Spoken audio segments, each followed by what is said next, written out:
মা তার মেয়েকে ডাক দিয়া কয়, ও কন্যা সন্তান, তুমি বাজারে গাভীর দুধ বিক্রি করতে নাও, পানি বেশি দিয়ে নিও।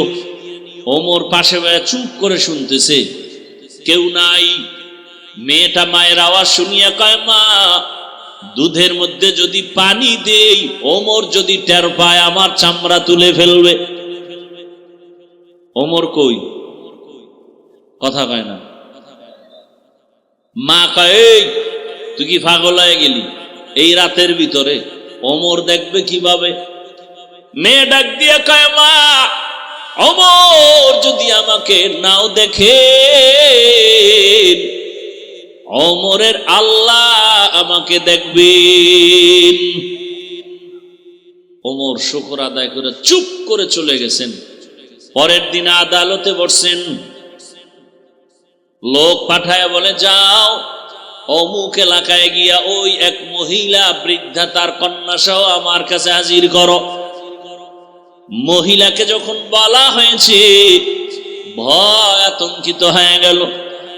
এতটা ভয়, মনে হয় আজ আবার ফাঁসি হয়ে যাবে। কারণ ওমরের মেজাজ গরম, কথার আগে তরবারি চলে। যখন ওমর ডাক দিছে, আর উপায় নাই, যেতেই হবে। যাইতে যাইতে যাইতে যাইতে ওমরের প্রাসাদের কিনারায় কাঁপতেছে ভয়। খলিফাতুল মুসলিমিন বলেন, আম্মা জান, আপনার কোনো ভয় নাই, আপনার কপাল ধন্য, আপনার কপাল বড় দামি এক কপাল রে মা। এই যুগের মধ্যে এমন একটা কন্যা আপনি পেয়েছেন যে আপনি রাতের বেলা কন্যাকে বলছেন দুধে পানি বেশি দিবে, কিন্তু ওমরের অজুহাত দিয়া বাঁচতে গেল, আপনি তাও প্রশ্নবিদ্ধ করলেন। শেষ পর্যন্ত যেই মেয়েটা আমার আল্লাহর ভয় অন্তরে জমা নিয়ে আপনাকে জবাব দিছে, আপনি আর কথা বলেন নাই। এরে আম্মা জান, এই যুগে এত আল্লাহ ভীত নারী পাওয়া বড় কঠিন। এরে আম্মা জান, আপনার কপাল বড় ভালো। আল্লাহর ভয় যার অন্তরে থাকবে, সে কোনোদিন প্রকাশ্যেও গুনাহ করতে পারবে না, অন্ধকারেও গুনাহ করতে পারবে না। কারণ ওই বান্দা বান্দির অন্তরে ভয়। আমি অন্ধকারে দরজা জানালা বন্ধ করেছি, কিন্তু কেউ না দেখলেও আমার আল্লাহ তো দেখতেছেন। দুনিয়ার সবাইকে ফাঁকি দেওয়া সম্ভব, আমার আল্লাহকে ফাঁকি দেওয়া সম্ভব না। ওমর ডাক দিয়া কয়, মা, আপনি যদি মনে কিছু না নেন, এমন একটা ভাগ্যবতী কন্যা পেয়েছেন, আপনি যদি রাজি থাকেন, আমি ওমরের ছেলের জন্য আপনার এই মেয়েটাকে বউ হিসাবে গ্রহণ করতে চাই। আল্লাহর বান্দি শুকর আদায় করে বলেন, খলিফাতুল মুসলিমিন, আমার কপালটা কি এতই ধন্য যে ওমরের সন্তানের জন্য আমার কন্যা হবে আমার জীবনের একটা পাওনা। আমার কন্যা হবে ওমরের ঘরের স্ত্রী, ওমরের সন্তানের বিবি। আমার জীবনের বড় একটা চাওয়া, এটা আমার জন্য বড় পাওয়া। ও খলিফাতুল মুসলিমিন, আমি কেন আবার রাজি থাকবো না? আমি আল্লাহর উপরে ভরসা করে রাজি হয়ে গেলাম। ও পর্দার আড়ালের মা বোনেরা, ও বৃদ্ধ বাবাজি, যুবক বাবারা, জীবনটা হেলায় খেলায় কত কাটাইবা? জীবনে তো গুনাহ কম করো নাই। ওরে মনে মনে কত চায় গুনাহ করতে, দাড়ি কাটলে না জানি কত মজা, নামাজ ছাইরা দিলে কি জানি মজা, পার্কে পার্কে ঘুরলে কি জানি মজা, ওরে নেশা পান করলে কি জানি মজা। আমরা এগুলো ভাইবাও এর থেকে ফিরে আসি, আর তুমি মজা মজা ভাবতে গিয়া সে মজা তো গ্রহণ করেই ফেলেছ। এখনো কি তোমার স্বাদ মিটে নাই? এখনো কি তওবা করবা না রে বাবা? আগামীকালকে বেঁচে থাকার গ্যারান্টি তোমার হাতে নাই। ওরে মনের আশা পূরণ করে গুনাহ তো কম করো না, নামাজ ছাড়লা, বেপরদায় চললা, আড্ডা দিলা, পার্কে পার্কে ঘুরলা, এখনো কি আমার মাওলার ভয় অন্তরে আসে নাই? তওবা করবা না? ঈদের আনন্দ বাদ দিয়া ওমরের মতো বান্দা যদি জাহান্নামের ভয় কাঁদে, তোমার আমার অন্তরে কেন ভয় না? আমার মালিকের ধরা থেকে কেমন করে বাঁচবারে বাবা। পায়ে হাত রেখে বলি তওবা করো, মনের এতটুকু বুঝাও রে বাবা। তোমার মতো আবার কত জেনারেল লাইনের মানুষ স্কুল কলেজে পড়ে, নামাজ পড়ে, মা বাবার খেদমত করে, চাকরি করে, নামাজ পড়ে, ব্যবসা করে, নামাজ পড়ে, গাড়ি চালায়, নামাজ পড়ে, নদীতে মাছ ধরে, নামাজ পড়ে, কৃষি কাজ করে, নামাজ পড়ে। বলো বাবা তোমার কপাল কেন এত খারাপ? তুমি এখনো কেন গুনাহ থেকে ফিরতে পারো না? ও বৃদ্ধ বাবাজিরা, ও পর্দার আড়ালের মা বোনেরা, আপনার মতো মা বোন এখনো আছে, পর্দা করে, নামাজ পড়ে, স্বামীর মাল হেফাজত করে, মোবাইলে গুনাহ করে না, সময় নষ্ট করে না। আপনারা কেন পারবেন না? ওরে জীবনে মার্কেটে দোকানে তো কম বেপরদার আড্ডায় ঘুরলেন না, এখনো কি তওবা করবেন না? আমার মাওলার আযাব কি দুর্বল মনে করেছেন? আরে গুনাহগার হইয়া কবরে গেলে শাস্তি কি দুর্বল মনে করেছেন? আমার আল্লাহ যত বড় তার আযাব তত বড়। আমার আল্লাহ যত বড় তার সূর্যের গরম তত বড়। আমার আল্লাহ যত বড় তার বানানো জাহান্নামের গরম তত বড়। ওরে গুনাহগার এক সেকেন্ডের জন্য আযাব সহ্য করার শক্তি কারো নাই। আল্লাহর কাছে দুই ফোঁটা চোখের পানি ছেড়ে তওবা করেন আর মনে মনে ডাকেন, হে মালিক, জীবনে গুনাহ তো কম করি না, এই অবস্থায় কবরে যেতে চাই না। এই গুনার কলঙ্ক নিয়ে আমি দুনিয়া থেকে বিদায় নিতে চাই না। এখনো সময় আছে, তওবা করো আর আমার মাওলাকে বলো, হে আল্লাহ, আমার মতো বান্দা বান্দি যদি নামাজ পড়ে, পর্দা করে, চাকরি করে, ব্যবসা করে, আমি কেন পারবো না? আজকে থেকে তৈরি হয়ে গেলাম, আর দাড়ি কাটবো না, নামাজ ছাড়বো না, বেপর্দায় চলবো না, মা বাবার সাথে বেয়াদবি করবো না, উলামায়ে কেরামের দোয়া নিয়া, শিক্ষকের দোয়া নিয়া, নবীজির আদর্শ মেনে চলবো। তওবা করার মতো যদি অন্তর তৈরি হয়, মুনাফিকি না থাকে, খাঁটি তওবার নিয়তে দুটো হাত আল্লাহকে দেখাইয়া দাও। আয় আল্লাহ, হাতগুলো কবুল করে নেন, তওবা কবুল করে নেন। আয় আল্লাহ, গুনাহমুক্ত জীবন দান করেন। আয় আল্লাহ, একজনের হাতও খালি ফিরাইয়া দিয়েন না। আয় আল্লাহ, খাঁটি তওবাওয়ালা জীবন দান করেন। তওবার উপরে মজবুত হইয়া চলার তৌফিক দান করেন, আমিন। আলহামদুলিল্লাহি রাব্বিল আলামিন, والصلاة والسلام على سيد الأنبياء والمرسلين وأصحابه أجمعين يا أرحم الراحمين يا أرحم الراحمين يا أرحم الراحمين رب ارحمهما كما ربياني صغيرا اللهم إنك عفو كريم تحب العفو فاعف عنا اللهم إنا نعوذ بك من البرص والجنون والجذام وسيء الأسقام اللهم إنا نسألك رضاك والجنة ونعوذ بك من سخطك والنار اللهم إنا نسألك علما نافعا ورزقا واسعا وشفاء من كل داء اللهم ارحمني بترك المعاصي اللهم ارحمني بترك المعاصي اللهم ارحمني بترك المعاصي খোদার মালিক, কুদরতের নজর দিয়ে তাকায় দেখে। আয় আল্লাহ, এই মাদ্রাসার ময়দানে কত উলামায়ে কেরাম হাজির, কত মুরব্বী হাজী সাহেব, কত ব্যবসায়ী, চাকরিজীবী, পর্দার আড়ালের মা বোনেরা, আমার কলিজার কত যুবক, কত ছাত্র ভাই। আয় আল্লাহ, আমরা গুনার বোঝা নিয়ে আপনার দরওয়াজায় হাজির হয়েছি, তওবার নিয়ত করেছি, আর গুনাহ করব না রে আল্লাহ। আয় আল্লাহ, চোখের গুনাহ, হাতের গুনাহ, জবানের গুনাহ, আজকে তওবা করেছি, আর গুনাহ করব না রে মালিক। মেহেরবানি করে আমাদের জীবনের সব গুনাহগুলো মাফ করে দেন আল্লাহ। আয় আল্লাহ মাহফিল কবুল করে নেন, আয়োজনকারী সহযোগিতাকারী দান সৎকারীদের কবুল করে নেন। আয় আল্লাহ মাদ্রাসা কবুল করে নেন, আসাতেজায়ে কেরাম তালিবুল ইলম মুহিব্বিন মুতাআল্লিকিনদের কবুল করে নেন, মুখালিফের মুওয়াফিক বানায় দেন আল্লাহ। এলাকায় শান্তি দান করেন, মা বোনদের আবেদা পর্দাওয়ালা বানায় দেন, সন্তানগুলো নেককার বানায় দেন, লেখাপড়া পরীক্ষার্থীদের কামিয়ে বিধান করেন, আমার কলিজার যুবকদের দিনের খাদেম বানায় দেন, মোবাইলের গুনাহ থেকে হেফাজত করেন আল্লাহ।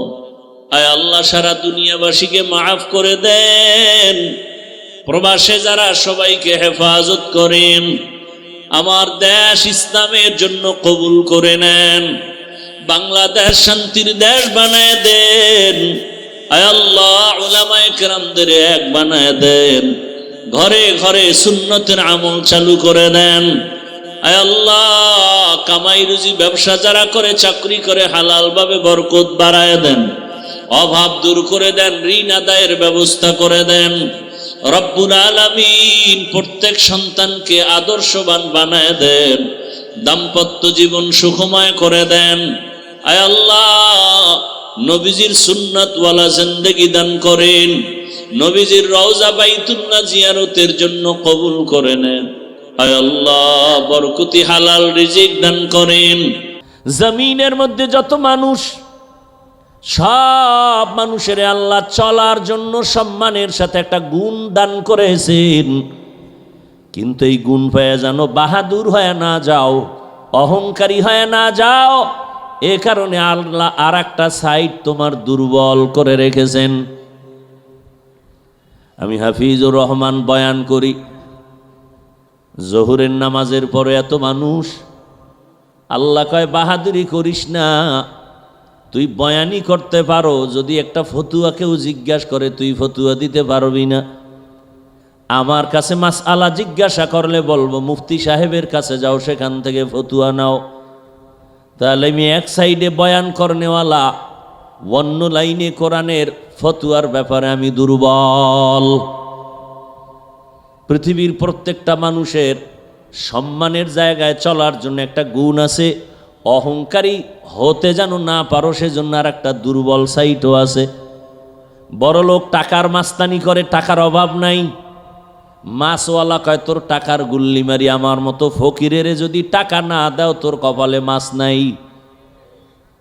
বড়লোক যদি বলে গরিবের কাছে যাব না, খোদার কসম প্রত্যেকটা বড়লোক পঙ্গু হয়ে যাবে এক সপ্তাহের মধ্যে, পঙ্গু। তাহলে গরিবের কাছে মাছ আছে, গরিবের কৃষকের কাছে চাল আছে, ডাল আছে, বড় লোকের পকেটে টাকা আছে। এবার গরিব বাহাদুরি করে আমার চাল আমার ডাল, বড় লোক বাহাদুরি করে আমার টাকা।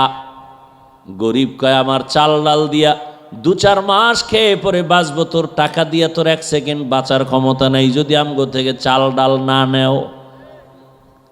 তাহলে বড় লোক বাহাদুরি করতে পারবা না, তুমি গরিবের কাছে টাকা। গরিব যদি নদীর মধ্যে গিয়া 100, 200, 300, 400 হাত পানির নিচে জাল ফেলে ইলিশ মাছ না ধরে, জমিনের কোনো বড় লোকের মুখে ইলিশ মাছ যাবে না। মাছ ধরে দেয় কারা? গরিবেরা মাছ ধরে। ঘরের থেকে মাইয়া ফোলার থেকে বিদায় নিয়ে যায়, ফিরে আসতেও পারি নাও আসতে পারি। এত কষ্ট করে মাছ ধরে দেয়, বড় লোক তুমি খাও। কিছু নিমক হারামের আবার সেই গরিবের উপরেই জুলুম করে, আবার গরিবের উপরে জুলুম। আল্লাহ তাআলা হাসরের ময়দানে বলবে হাত কথা বল, হাত কথা বলবেন, হে মালিক এই হাত তুমি বানাইছো, ডিউটি ছিল মা বাবার খেদমতে ব্যয় করবে, করে নাই। হাতের মধ্যে কলম নিয়ে মানুষের কল্যাণে কলম ব্যবহার করবে, করে নাই। আঙ্গুল দিয়া দিয়া ফেসবুকে শুধু আলেমের বিরুদ্ধে লেখতো, কোরআনের বিরুদ্ধে লেখতো, ইসলামের বিরুদ্ধে লেখতো। ও আল্লাহ তোমার এই হাতের দ্বারা খেয়ানত করেছে, আমানত রক্ষা করে নাই। আল্লাহ বলবে চোখ কথা বল, তোরে যেই ডিউটির জন্য দিয়েছি বলো সে ডিউটি পালন হয়েছে নাকি? চোখ বলবে হে মালিক। এই চক্ষু দিয়া মা দেখবে সওয়াব, এই চোখ দিয়া বাবার চেহারা দেখবে সওয়াব, এই চক্ষু দিয়া বাইতুল্লাহর দিকে তাকাবে সওয়াব, এই চক্ষু দিয়া মালিকের কুদরত দেখবে সওয়াব, এই চক্ষু দিয়া কোরআন খুইলা তাকায়া তাকায়া দেখবে সওয়াব। এই বান্দা কোরআন দেখে নাই, বাইতুল্লাহ দেখে নাই, মা বাবার চেহারাও দেখে নাই, বরং এই চক্ষু দিয়া সারা রাত মোবাইলের দিকে তাকায়া কবিরা গুনাহ করেছে। আল্লাহর কাছে চোখ কথা বলবে, হাত কথা বলবে, জবান কথা বলবে, অন্তর কথা বলবে। এজন্য আল্লাহ বলেন আমি অন্তরেরও বিচার করব। ইন্নাস সামআ ওয়াল বাসারা ওয়াল ফুআদ কুল্লু উলাইকা কানা আনহু মাসউলা। আল্লাহ পাক অন্তরেরও বিচার করবেন, চোখের বিচার করবেন, কানের বিচার করবেন। এজন্য নবী বলেন সাবধান, দায়িত্বশীলরা রেডি হও, দায়িত্বের জবাব আল্লাহর আদালতে দিতে হবে, পালানোর উপায় নাই। আল্লাহ রসুল বললেন দায়িত্বশীল সাবধান, ও মা বাবা, সন্তান তোমার অধীনে আছে, দায়িত্ব আদায় করো। আল্লাহ তাআলা বলেন ইয়া আইয়ুহাল্লাযীনা আমানু কু আনফুসাকুম ওয়া আহলিকুম নারা ওয়াকুদুহান নাসু ওয়াল হিজারাহ আলাইহা মালাইকাতুন গিলাযুন শিদাদুন লা ইয়াসুনাল্লাহা মা আমারাহুম ওয়া ইয়াফআলুনা মা ইউমারুন। আল্লাহ বলেন ও মুমিন, জাহান্নাম থেকে আগে নিজেকে বাঁচাও, তোমার আহালরেও বাঁচাও। কেন? বলে ওয়াকুদুহান নাসু ওয়াল হিজারাহ, জাহান্নামের ইন্ধন হবে মানুষ আর পাথর। আল্লাহ হাসরের ময়দানে জাহান্নামকে জ্বালাবেন মানুষের আর পাথরের মাধ্যমে। এজন্য আল্লাহ বলেন জাহান্নাম থেকে নিজেকে আগে বাঁচাও, তারপরে তোমার আহালকে বাঁচাও। মা বাবা, আপনি আগে জাহান্নাম থেকে বাঁচবেন, আপনার আহাল সন্তানকে বাঁচাবেন। ও স্বামী, তুমি জাহান্নাম থেকে নিজের আগে বাঁচাও, তারপরে তোমার আহাল স্ত্রীকে বাঁচাও। শিক্ষকেরা নিজে জাহান্নাম থেকে আগে বাঁচবেন, তারপরে ছাত্রদেরকে বাঁচাবার চেষ্টা করবেন। মসজিদের ইমাম ও খতিব জাহান্নাম থেকে আগে নিজেকে বাঁচাবেন, মুসল্লিদেরকেও বাঁচানোর চেষ্টা করবেন। একজন মেম্বার নিজে জাহান্নাম থেকে আগে বাঁচবেন, ওয়ার্ডের মানুষকেও বাঁচাবার চেষ্টা করবেন। আল্লাহ বলেন জাহান্নাম থেকে বাঁচো, জাহান্নাম তো পরকালের হিসাব, এখন কিভাবে বাঁচবো? ওলামায়ে কেরাম বলেন যেই কাজ করলে জাহান্নামে যাইবা ওই কাজ থেকে নিজেরে বাঁচাও। কি কাজ করলে মানুষ জাহান্নামে যাবে? ওই কাজের নাম হলো গুনাহের কাজ। সহজ কথা হলো বান্দা নিজেকে গুনাহ থেকে বাঁচাও। قال رسول الله صلى الله عليه وآله وسلم اتق المحارم تكن أعبد الناس। আল্লাহর নিষিদ্ধ অবৈধ জিনিস থেকে নিজেকে বাঁচাও, তো মর্যাদা মানুষের মাঝে আল্লাহ বাড়ায় দিবেন। ইয়া আইয়ুহাল্লাযীনা আমানু তাকুল্লাহা হাক্কা তুকাতিহি ওয়ালা তামুতুন্না ইল্লা ওয়া আনতুম মুসলিমুন।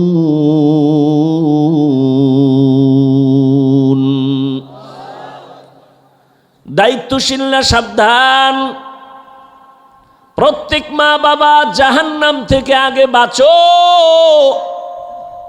জাহান্নাম থেকে নিজেকে বাঁচাইলেই হবে না, দায়িত্ব আছে আহালকেও বাঁচাও। মা বাবার আহাল হলো সন্তান। একজন সন্তান গিয়া খলিফাতুল মুসলিমিন, তাও যেমন তেমন না, দেখলেই কলিজা কাঁপে হযরত ওমর। ওমরের আদালতে গিয়া বাবা যাইয়া বিচার দিল, আমার সন্তান বাবা হিসাবে আমার হক আদায় করে না। ওমর কয়, তরবারি দেখছো? আমার কথার আগে তরবারি রেডি। সন্তান তোমার হক আদায় করে না বললেই হবে না, ডাকো তোমার সন্তানেরে। সন্তানকে আদালতে হাজির করা হলো। সন্তান আইসা কয়, এই তুই বাবার হক আদায় করনি? ওমর বলে, কয় আমার একটু প্রশ্ন আছে বাবার ব্যাপারে। ওমরের আদালত আদেল ইনসাফের আদালত। ওমর কয়, সন্তান তোমার কি বলার আছে বলো। সন্তান বলেন, খলিফাতুল মুসলিমিন, আমি সন্তান দুনিয়াতে আগে আসি নাই, আমার বাবার সে আগে জানতে চাই আমি বাবার হক আদায় করার ক্ষেত্রে বাবার পক্ষ থেকে কোনো হক আসেনি আমার উপরে আদায় করবে বলে আছে? সন্তান বলে, জানতে পারি? বলে, হ্যাঁ। কি হক? ওমর বলে, বাবার 1 নাম্বার হক একটা ভালো মা ঘরে নিবে। ভালো মা? সন্তান বলেন, খলিফাতুল মুসলিমিন, আমার বাবা এক হক আদায় করে নাই। আমার ঘরে আব্বা জান একটা মা আনছে ডানা কাটা ভরি। কি ভরি? এই যুগের ডানা কাটা ভরি, সেই যুগের ভাষা আলাদা ছিল। তাহলে বাবা ভালো মা ঘরে আনতে পারে না, চরিত্র সুন্দর না, বেপরদার আড্ডাখানায় দৌড়ায় আমার মা। এরপরে ওমর বলে, দ্বিতীয় হক হলো সন্তান দুনিয়াতে যখন ভূমিষ্ঠ হবে ডান কানে আজান দিবে, বাম কানে ইকামতের আওয়াজ দিবে। সন্তান বলে, বাবা এই হকও আমার আদায় করে নাই। কি ভোলার মানুষ! অনেক বাবা তো জানেই না সন্তানের ডান কানে আজান, বাম কানে ইকামত। আর এখন এমন আধুনিক, বাচ্চা আসার আগেই হসপিটালে দৌড়ায়। নরমালে হবে নিবে না, সিজারের দরজায় দাঁড়ায়। আর হসপিটালে গিয়ে এমন ভয়, ডাক্তার সাহেবরা এমন ভয় দেখায় দেয়, বলে তাড়াতাড়ি সিজার করো, না হয় বাঁচানো কঠিন, রক্তর শূন্যতা, পানি শূন্যতা। যত বাংলাদেশে হসপিটাল আছে, বাচ্চাগুলো সিজারে হোক আর যেভাবে হোক হসপিটালের মধ্যে একটা বাচ্চা প্রসব হবে, আজান ইকামতের সিস্টেমে কোনো মুয়াজ্জিন, কোনো হসপিটালওয়ালারা রাখে না। নাকি আপনাকে ভোলায় আছে? হ্যাঁ, বলেও না, বলেও দেয় না। এই মিয়া, আমরা তো ইসলামী হসপিটাল দিছি, আপনার সন্তান আসছে দুনিয়াতে, আজান ইকামত দেন, বলেও না। আর বাপ মা তো ওদিকে বউরে বাঁচানোর জন্য পাগল, রক্ত দাও, এই দাও, সেই দাও, আজান ইকামত জবাই হয়ে গেছে। কি কয়জন সন্তান বুকে হাত দিয়ে বলতে পারবে আমার জন্মকালে আজান আর ইকামত হয়েছে? কয়জন বাবা বুকে হাত দিয়ে বলতে পারবেন আপনার সন্তানের কানে আজান ইকামত হয়েছে? বড় কঠিন হালাত। এই ইনজেকশনটা যদি দিতেন, সন্তান উল্টা পাল্টা যতই করতেন তত ঈমান হারাইতো না। কিন্তু এর খবরই নাই, অনেকে তাকায় আছে, এটা জানি না। আল্লাহ হেদায়াত দান করেন। হकीकत से तो दुनिया बेखबर है, दुनिया की नुमाइश पर नजर है। नमी गुयम के आज दुनिया जुदाबाश, बाहर कारे के बाशिबा खुदाबाश। রাগ করতেছেন নি আবার? দুনিয়া এমন হয়ে গেছে যে অন্যায় করবে সমস্যা নেই, আমরা স্মরণ করায় দেই, বুঝাই কেন, বাধা দেই কেন, আমগো দোষ। আল্লাহ হেদায়াত দান করেন। ডান কানে আজান আর বাম কানে ইকামত। এরপরে বলে, আব্বা এ হক আদায় করে নাই। খলিফাতুল মুসলিমিন ওমর বলেন, তারপরের হক 7 দিনের দিন আকিকা দিবে, চুল ফালাবে, ভালো নাম রাখবে। সন্তান বলে, বাবা সেই হকটাও আদায় করে নাই। 7 দিনের দিন চুল ফালাবে, ভালো নাম রাখবে। কয় আমার নাম রাখছে জউল, জিম আইন ওয়ালাম বা জিম আইন লাম। আমগো দেশে এখন রাখে না জুয়েল, কোয়েল, দোয়েল, আছে না নাই? মানে ইসলামী নাম নাই দুনিয়ায় না, এজন্য বেঈমানের নাম এমন এমনও নাম রাখে যা বলতেও লজ্জা লাগে। অথচ স্পষ্ট রসুলের সহিহ হাদিস, ইসলামী একটা নামের কারণেও কিয়ামতে মানুষ জান্নাত পাবে, একটা নামের বরকতে। নাম রাখছে সন্তানের তুফান, সন্তানের নাম বৃষ্টি, হাসি, খুশি, সাগর, নদী, নাম নদী, আছে না নাই? সন্তানের নাম সবুজ, বাপের নাম গম্বুজ। হাসেন আপনারা? এক সন্তানের নাম নাকি রাখছে সাগর। কি নাম রাখছে?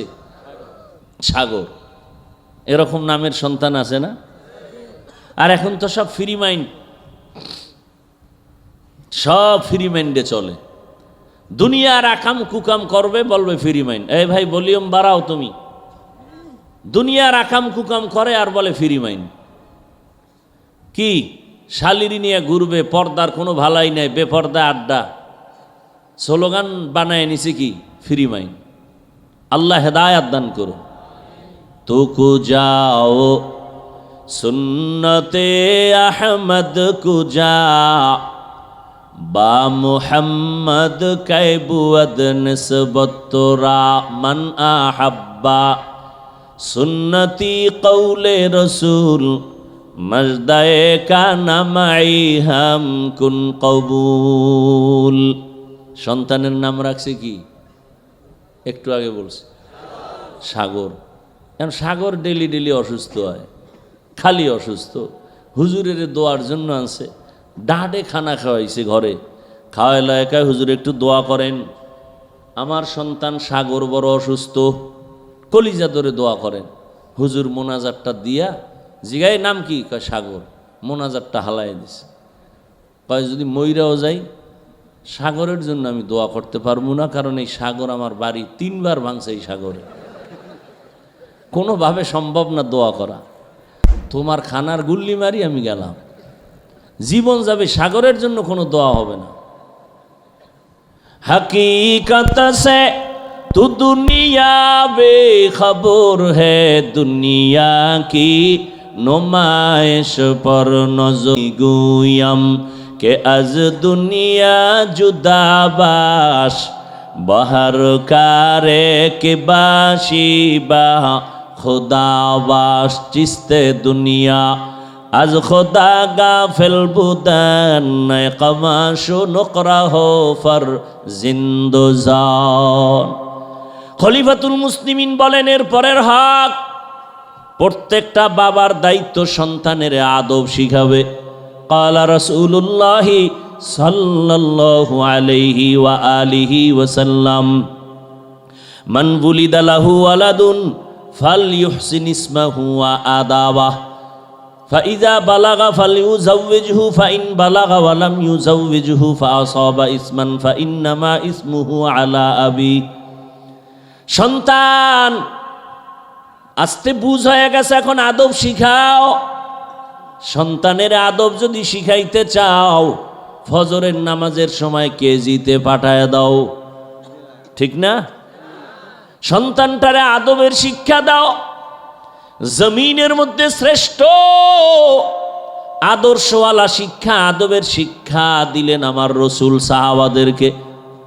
আমার রসুলের আদবওয়ালা শিক্ষার মতো জমিনে কোনো শিক্ষা নাই। আর ওই রসুলের ধারায় যত শিক্ষা, সেই শিক্ষা মাদ্রাসার মধ্যে। একটা বাচ্চা মাদ্রাসায় যখন যায়, গিয়া সালাম দেয়, এরপরে শিখে আলিফ বা তা সা জিম। আর এগুলো শিখার আগে গিয়া বসে বসে পড়ে রব্বি জিদনি ইলমা, ঠিক নি? ও আল্লাহ তুমি ইলম বাড়ায়া দাও। আর এই সন্তানটা যখন স্কুলে যায়, ওখানে গিয়া পড়ে, আমগো এখানেও পড়ে স্বরসারে স্বরবর্ণ ব্যঞ্জন বর্ণ, ওখানে গিয়া পড়ে সরোয়া, এখানেও পড়ে সরোয়া। আমাদের মাদ্রাসায় পড়ে সরোয়ার ব্যাখ্যা অজু। স্কুলে গেলে এই অক্ষরের ব্যাখ্যা পড়ে সরওয়াতে অজগর, একই অক্ষর, ওখানের ব্যাখ্যা আলাদা কেন? ওখানের পরিবেশ আলাদা। বাসে লেখা আছে ধূমপান নিষেধ, আছে না? এরপরও কেউ ধূমপান করে না। বাধা দিলে ধোঁয়াটা আমারে মারে আর বলে আমার টাকা দিয়া খাই, তোমার কি? অথচ মসজিদে লেখা নাই ধূমপান নিষেধ, এরপরও কেউ করে না কেন? বলে বাসে লেখার পরেও কেন ধূমপান করে? মসজিদে লেখা নাই তারপরও কেউ করে না কেন? বলে পরিবেশের অভাব। কিসের অভাব? সৎসঙ্গে স্বর্গবাস, অসৎসঙ্গে সর্বনাশ। স্কুলের ছেলেটা গিয়া পড়ে সরওয়াতে অজগর, একই অক্ষর মাদ্রাসায় গিয়া পড়ে সরায়া, ব্যাখ্যা শিখে আল্লাহ, স্কুলে গিয়া সরায়াতে শিখে আপা, ঠিক নি? এইবার বাচ্চা মায়েরে কয় আম্মু অজগর কি? বলে এটার মেজাজ গরম। আপা কি? বলে আপেলের মতো। সন্তান অজগরের মতো মেজাজ নিয়ে গেলাস ভাঙে, আলমারি ভাঙে, সুকেজ ভাঙে। মাদ্রাসার ছেলেটা অজু অজু শিখা, কয় মা অজু কি? কয় নামাজের আজান দিলে অজু করা লাগে। মা আল্লাহকে বলে তোরে যে বানাইছে আসমানের মালিক তিনি আল্লাহ। এখানে বসে সন্তান কবিতা পড়ে রব্বির হামহুমা কামা রব্বায়ানি সগীরা। আর স্কুলে গিয়া কবিতা পড়ে ক্রিং ক্রিং টেলিফোন, হ্যালো হ্যালো হ্যালো, কে তুমি কাকে চাও বলো বলো বলো। আমি ম্যাও হ্যালো ক্যাট, বিড়ালকে চাই, জরুরি খবর আছে ডেকে দাও তাই। হামটিমা টিম টিম, তার খাড়া দুটো শিং, তারা মাঠে পারে ডিম। আছে না নাই? দুনিয়ার কোনো শিংওয়ালা জানোয়ারে ডিম দেয়? তাহলে মিথ্যা শিখানো শুরু হয়ে গেছে। যেই শিক্ষার ফাউন্ডেশন মিথ্যার উপরে হবে, এই শিক্ষার দ্বারা জাতির কোনো দিন কল্যাণ হবে না, ক্ষতি হবে। আর যার কাছে আদবের শিক্ষা আছে, ও মাদ্রাসায় গিয়া বসার আদব 3 প্রকার পইরা ফেলছে। মুরব্বী দেখলে সালাম দাও। ওমর বলে আমার বাবা আমারে কোনো দিন আদব শিক্ষা দিছে কিনা? সন্তান বলে না, দেয় নাই। এবার বাবারে কয় তুমি সন্তানের হক আদায় করো, সন্তান তোমার হক আদায় করবে। তুমি অন্যের জানাজা পড়তে যাও, তোমার জানাজায় অনেক লোক আসবে। তুমি অন্যের জন্য দোয়া করো, তোমার জন্য অন্যরা দোয়া করবে। ও দায়িত্বশীল বাবা সন্তানকে বাঁচাবার আগে নিজে বাঁচবেন। নিজে নামাজ পড়ে না, সন্তানের নামাজের হুকুম। শিক্ষক সাহেবরা নিজে আগে জাহান্নাম থেকে বাঁচবেন, ছাত্রদের বাঁচাবার ফিকির করেন। নিজে যদি সারা রাত মোবাইল চালান, ছাত্রদের মধ্যে আসর চলে যাবে, ওই ছাত্র মোবাইল থেকে দূরে যাবে না। নিজে যদি তাহাজ্জুদ না পড়েন, ছাত্রর মধ্যে তাহাজ্জুদের অভ্যাস আসবে না। এ কারণেই তো আল্লাহ বলেছেন লিমা তাকুলুনা মা লা তাফআলুন। দায়িত্ব সম্পর্কে জবাবদিহিতার কাঠগড়ায় দাঁড়াতে হবে। আয়াতের মধ্যে আল্লাহ মুমিনকে 2টা কর্মসূচি দিছেন। ইয়া আইয়ুহাল্লাযীনা আমানুত্তাকুল্লাহা হাক্কা তুকাতিহ, ও মুমিন আল্লাহকে ভয় করো, শুধু না হক আদায় করে করো। আয়াতটা শুইনা সাহাবায়ে কেরাম বেকারার হয়ে গেলেন। আল্লাহ যত বড়, তার হক আদায় করা বান্দার দ্বারা সম্ভব না। নবীও চিন্তায় পড়ে গেলেন। আল্লাহ কয় জিবরাইল জলদি করে যাও, আমার নবীর পেরেশানি দূর করো। নবীকে শুনায়া দাও ইত্তাকিল্লাহা মাস্তাতাতুম, আমাকে হক আদায় করে ভয় করার প্রয়োজন নাই, বরং বান্দা তার সাধ্যমতো আমাকে ভয় করবে। এখানে যারা বসে আছি সবাইকে যদি প্রশ্ন করি, আপনারা আল্লাহকে কারা কারা ভয় করেন? সবাই দোনো হয় দেখেন, জিগাই না, এর মধ্যে হাত উঠানো শুরু হয়ে গেছে। যদি প্রশ্ন করি সবাই বলবে আমি আল্লাহকে ভয় করি। অথচ এখানে এমন আসে গেছে ফজর পড়ে নাই, জোহর পড়ে নাই, আসরেরও খবর নাই, মাগরিবেরও খবর নাই, সেও বলে আল্লাহকে ভয় করি। আমি 5 ওয়াক্ত নামাজ পড়ে বলি আল্লাহকে ভয় করি। আপনি দাড়ি না রাখিয়া বলেন আল্লাহকে ভয় করি। আমি দাড়ি রেখে বলি আল্লাহকে ভয় করি। আপনি পর্দা না করে বলেন আল্লাহকে ভয় করি। আমি পর্দা রক্ষা করে বলি আল্লাহকে ভয় করি। আপনি হারাম খাইয়া বলেন আল্লাহকে ভয় করি। আমি হালাল খাইয়া বলি আল্লাহকে ভয় করি। 2 ভয় কি সমান? আপনার ভয় আসলে কোনো ভয় না। এবার বুঝেন ভয় কি জিনিস। উদাহরণ দিয়ে এভাবে বলি, একটা সন্তান মা বাবাকে ভয় করে, প্রমাণ বলে মা বাবার সামনে সন্তান অন্যায় করে না, কেন বলে মাইরের ভয়। একটা ছাত্র শিক্ষকের ভয় করে, প্রমাণ কি বলে শিক্ষকের সামনে ছাত্র অন্যায় করে না, কেন বলে শাস্তির ভয়। ঠিক এই দুনিয়ায় যেই কোনো বান্দা বান্দি আসলেই আমার আল্লাহকে ভয় করে, আসলেই যদি কেউ আল্লাহকে ভয় করে কোনো বান্দা, গলায় ছুরি লাগাবে, দাড়ির মধ্যে অস্ত্র লাগাবে না। হরকে দারাত খৌফে হকদার দিল মদহম জন্নতুল মাওয়া দেহদ উরা মকাম জুজবা হকচি জে মখাজ ইনসুজা ফজলে উআ মস্তে দর জুমলা জাহা। আল্লাহ বলেন আমাকে তোমার সাধ্যমতো ভয় করো। ভয় করার অর্থ কি? ভয়ের নাম তাকওয়া, ভয়ের নাম খশিয়া, ভয়ের নাম খৌফ। লাউ আনজালনা হাযাল কুরআনা আলা জাবালিন লারাআইতাহু খাশিআ ইন্নামা ইয়াখশাল্লাহা মিন ইবাদিহিল উলামা। আলেম ওলামার আল্লাহকে অন্য বান্দাদের মধ্য থেকে বেশি ভয় করবে। ভয় করার মানি সাধারণ মানুষ বাম হাতে পানি পান করবে, একজন আলেম সহসায় বাম হাতে পানি পান করবে না। সাধারণ মানুষ শয়তানের ওয়াসওয়াসায় গলায় চেইন লাগাবে, বাম হাতে আংটি পরবে, একজন আলেম কখনো তা করবে না। সাধারণ মানুষ শয়তানের ধোকায় পড়ে উল্টাপাল্টাভাবে চলাফেরা করবে, কিন্তু একজন আলেম কখনো উল্টাপাল্টা চলাফেরা করবে না। সাধারণ মানুষ শয়তানের ধোকায় পড়ে পর্দার বাইরে চলবে, একজন আলেম কখনো ভুলে পর্দার বাহিরে লঙ্ঘন করে চলবে না। আল্লাহর ভয় যাদের অন্তরে থাকবে সে সীমাহীনভাবে আল্লাহর মহব্বতে গুনাহ থেকে বেঁচে থাকবে। আরে তাকওয়া, তাকওয়া কি জিনিস? বলে বেশি বেশি নামাজ পড়ার নাম তাকওয়া না, বেশি বেশি জিকির করার নাম তাকওয়া না, বেশি বেশি তেলাওয়াত করার নাম তাকওয়া না। তাকওয়া কি হলো? ইত্তাকিল মাহারিম তাকুন আবাদান নাস, আল ইহতিরাজ আনিল মাসিয়া, গুনাহ থেকে বেঁচে থাকার নাম হলো তাকওয়া। বেশি বেশি আমল করার নাম তাকওয়া না, গুনাহ থেকে বেঁচে থাকার নাম তাকওয়া। বেশি বেশি জিকির করার নাম তাকওয়া না। আপনি নামাজও পড়েন, জিকিরও করেন, ফাগরিও বাঁধেন, মিথ্যাও বলেন, সুদও খান, বিয়ার সময় মাইয়া বলার নামে যৌতুকও নেন। এরকম কোনো দরবেশ নাই দুনিয়ায়। আমি মাঝে মাঝে বলি, ও তাবলিগওয়ালা, পীর সাহেবের মুরিদ, ও হাজি সাহেব, তোমার ইমানের পাওয়ার কত? কয় মাইয়া বলার বিয়ার সময় টের পাওয়া যায় পাওয়ার কত। কি গায়ে হলুদ ধুমধাম চলতেছে ঘরের মধ্যে, বাইরে দিয়ে একেবারে কলা পাতা দিয়া সুপারি গাছের পাতা দিয়া পর্দা লাগাইছে, ভিতরে চাস্তো বোন, চাস্তো ভাই, মামতো বোন, মামতো ভাই, সদরঘাট আছে না নাই?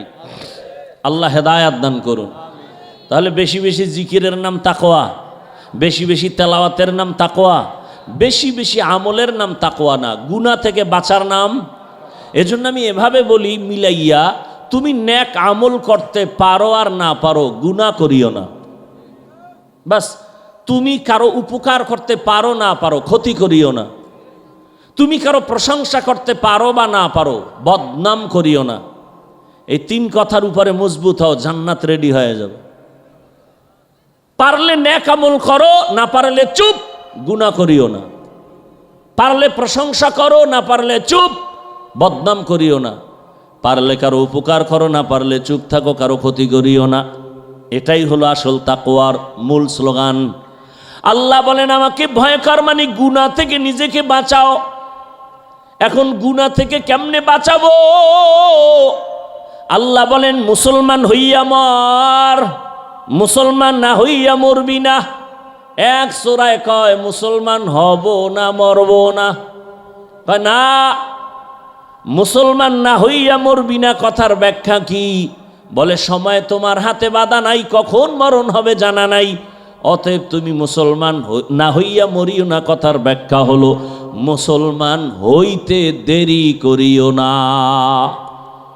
আর মুসলমান এখানে সবাই মুসলমান না, তা আল্লাহ আবার মুমিনের কয় মুসলমান হও, তার মানে এই ব্যাখ্যা দেওয়ার সময় নেই। আল্লাহ মুমিন হওয়ার পরে, মুসলমান হওয়ার পরে আবার কেন বলেন মুসলমান হও? আল্লাহ বলেন ইয়া আইয়ুহাল্লাযীনা আমানু বিল্লাহ ও মুমিনেরা আল্লাহর উপর ঈমান আনো। ইয়া আইয়ুহাল্লাযীনা আমানু দুখুলু ফিস-সিলমি কাফা, ও মুসলমান মুমিনেরা ইসলামের মধ্যে পরিপূর্ণ প্রবেশ করো। ভাইরা আমার, শেষ কথা হলো মুসলমান হইয়া কবরে যেতে হবে। খাঁটি মুসলমান কাকে বলে? বলে ইসলাম থেকে মুসলিম, মুসলিম থেকে মুসলমান। ইসলাম অর্থ গরদান নেহাদান বতাআত, বিনয়ের সাথে আল্লাহর কাছে আত্মসমর্পণ করার নাম মুসলিম। ইসলাম আত্মসমর্পণ যে করে তার নাম মুসলিম। ইসলাম অর্থ আত্মসমর্পণ করা, যে আত্মসমর্পণ করে তার নাম মুসলিম। আত্মসমর্পণ করো, গুনাহ করব না, করে ফেলেছি মাফ করে দাও। পিছনে যা করেছি সেখান থেকে পবিত্র হওয়ার জন্য একটা পুঁজি লাগবে, নাম তাওবা। সামনের জীবনে যেন গুনাহ না হয় সেই ক্ষেত্রে বেঁচে থাকার জন্য একটা পুঁজি লাগবে, নাম তাকওয়া। পিছনের গুনাহ থেকে ক্ষমার জন্য লাগবে তোমার তাওবা ইস্তেগফার। সামনের জীবনে যেন গুনাহ থেকে বেঁচে থাকতে পারি সেজন্য লাগবে তাকওয়ার মেডিসিন, আল্লাহর ভয়।